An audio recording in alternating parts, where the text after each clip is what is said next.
hoax yang tersebar di mana-mana, tanggapannya seperti apa, Pak? Ya, ya, memang saya bertanya-tanya sampai hari terakhir, waduh luar biasa ya gitu. Sudah nggak kampanye tapi masih ada yang keras-keras begitu. Saya sampaikan juga kepada teman-teman agar kita tahan diri lah gitu, tahan diri. Saya boleh foto badan? Boleh, ya. Pak Ganjar, ini apakah nantinya akan melakukan ritual-ritual seperti periode-periode sebelumnya begitu, akan mengunjungi paslon ataupun calon yang lainnya? Ya, insya Allah ya, insya Allah kalau Gusti Allah ngijabahi, masyarakat memberikan amanah kembali, insya Allah saya akan datangi ya. Mereka-mereka yang mungkin di medsos kemarin marah banget sama saya rindu akan anonim akun yang ada. Bolehkah kita kopi darat? Bolehkah kita bertemu? Bapak berharap ini sebaiknya akun-akun anonim ini tidak ada lagi ya? Maksudnya Ya, iya, karena itu pertunjukan tidak bertanggung jawab ya. Itu pertunjukan tidak bertanggung jawab. Nggak enak banget ya. Terus terang saya sampaikan melalui TV One. Kalau boleh dan berkenan, saya ingin ketemu sekali akun-akun yang selama ini membenci saya. Saya siap datang ke rumahnya dimanapun di Indonesia ini. Kalau di luar negeri nggak punya duit. Baik, terima kasih Pak Ganjar, semoga lancar. Selamat menyaksikan hasil quick count Pak Ganjar, semoga lancar. Ibu, terima kasih Ibu pemirsa itu tadi pembicaraan kami dengan Bapak Ganjar Pranowo. Dan sekarang agenda Pak Ganjar ialah memantau langsung begitu hasil quick count di rumah kontrakan di Jalan Tengger Timur Raya nomor 1. Kita kembali pada Anda, Baik, TV. dari Rizky Semarang kita langsung menuju ke Brebes, Jawa Tengah. Ada Fadis Abi yang bersama dengan Pak Sudirman Said. Silakan, Fadis. Pemirsa TV One, dapat kami informasikan memang berbagai rangkaian kegiatan ini dilakukan oleh calon gubernur nomor urut 2, yaitu Bapak Sudirman Said. Ini pada hari pencoblosan suara. Dan berdasarkan hasil pantauan kami tadi pagi, Pak Sudirman ini sempat melakukan kegiatan. Yang pertama adalah berziarah ke makam kedua orang tua dan kemudian dilanjutkan untuk memantau ke sejumlah TPS, yaitu di TPS 20 dan juga di TPS 21 yang letaknya tidak jauh dari kediaman keluarga di kawasan Selatri, Kabupaten Brebes, Jawa Tengah. Dan untuk mengetahui bagaimana tanggapan dia memantau sejumlah lokasi TPS, sudah bersama kami calon gubernur Jawa Tengah nomor urut 2, Bapak Sudirman. Selamat pagi Bapak. Pagi Mas. Bapak gimana nih Pak, merasa deg-degan gak sih Pak hari ini Pak, rakyat Jawa Tengah ini memilih? Seperti apa Pak tanggapannya Pak? Deg-degan kayak mau sunat aja.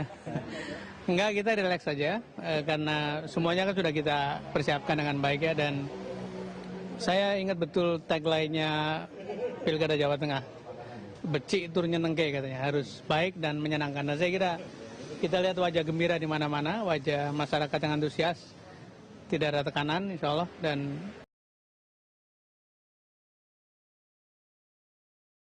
Jawa Timur kami menunjukkan sejumlah tim gabungan, dan di Jawa Timur kami mendapat informasi beberapa hari yang lalu ada sejumlah titik yang dianggap rawan begitu. Ini baik rawan penyalahgunaan suara ataupun juga rawan ricuh.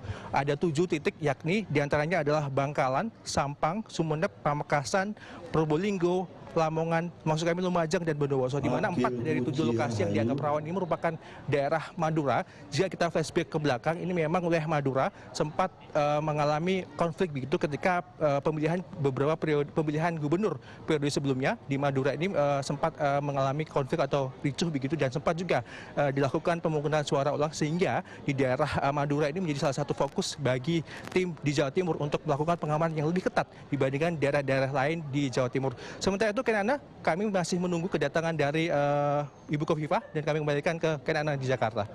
Baik, terima kasih Najota Yesida. Kami masih menunggu bersama-sama dengan Anda kedatangan dari Khofifah Indar Parawansa yang nanti juga akan memberikan suaranya di TPS Wonocolo. Lalu bagaimana Dedi Tariandini, pantauan Anda di posko pemenangan Gus Ipul dan juga Putih Guntur Soekarno? Nampaknya masih sepi, namun kami tanyakan seperti apa. Betul kan Ana, di posko Gus Ipul atau Saifullah Yusuf dan juga Putih Guntur atau Mbak Putih saat ini masih bersiap untuk menunggu kedatangan calon gubernur dan wakil gubernur pilihan mereka, karena para pendukungnya Wakil Gubernur Jawa Barat. Di sana ada Ardi Suratman yang saat ini berada di TPS tempat nanti pasangan calon Deddy Miswar dan juga Deddy Mulyadi akan memberikan suaranya. Kemudian ada Imran Tajudin yang juga sudah berada di tempat pemungutan suara di mana nanti pasangan calon Sudrajat dan juga Ahmad Syaiqo akan memberikan suaranya pula. Dan ada rekan Cornelia Ami yang akan memantau kegiatan dari pasangan calon Ridwan Kamil dan juga UU Ruzanul Ulum. Dan ada pula rekan kami Anggia Eboni yang sudah berada di posko pemenangan TB Hasanuddin dan juga Anton Carlian. Di mana nanti rekan-rekan kami di lapangan ini akan terus memberikan informasi terbaru mengenai aktivitas para pasangan calon gubernur dan juga wakil gubernur dalam satu hari ini. Bagaimana rakyat ataupun masyarakat Jawa Barat memberikan suaranya di hari ini di dalam pilkada yang dilangsungkan 27 Juni 2018. Adapun keempat pasangan calon gubernur dan juga wakil gubernur ini diusung oleh masing-masing partai tentunya, dan ini merupakan ya, bahkan sekarang ini ya 11.140 TPS yang ada di Sulawesi Selatan. Dan memang jumlah DPT terbesar berasal dari Kota Makassar, ada 990.000 jiwa dari Kota Makassar. Nah, berbicara dengan Kota Makassar, memang di Kota Makassar juga dilakukan pemilihan calon wali Kota Makassar dan hanya ada satu kandidat tunggal, yakni Api Cicu yang akan melawan kolom kosong. Nah, nanti juga kita akan mengetahui siapakah yang akan menangkan konsentrasi pemilihan wali kota Makassar ini, apakah pasangan tunggal Api Cicu ini ataukah nanti kolom kosong. Kita akan nantikan juga pada hari ini siapa yang akan memimpin kota Makassar. Baik, Nana, demikian untuk sementara laporan kami dari Makassar. Kita Barat, contohnya di TPS 1 ini kurang dari 50% warga yang memberikan hak suaranya. Di TPS 1 ini jumlah DPT sekitar 613 orang, tetapi jumlah yang memberikan hak suaranya itu hanya sekitar 113 orang. Dan di sebelahnya ada TPS 2 dengan jumlah DPT 663 DPT dan baru 117 warga yang memberikan hak suaranya. Dan untuk jumlah DPT keseluruhan di Kota Medan sekitar 1,5 juta jiwa. Dan selain itu untuk di Sumatera Utara sendiri sekitar 9,2 juta jiwa sesuai data yang diberikan oleh Komisi Pemilihan Umum Sumatera Utara. Dan tentunya selain pemilihan gubernur dan wakil gubernur Sumatera Utara ada 2 pasangan calon, ada 8 daerah atau 8 kabupaten kota di Sumatera Utara, yaitu Kabupaten Langkat, Deli Serdang, Dairi, Batubara, Tapanuli Utara, Padang Sidempuan, Padang Lawas, dan Padang Lawas Utara yang juga menjadi peserta pilkada serentak baik pemilihan bupati, wakil bupati.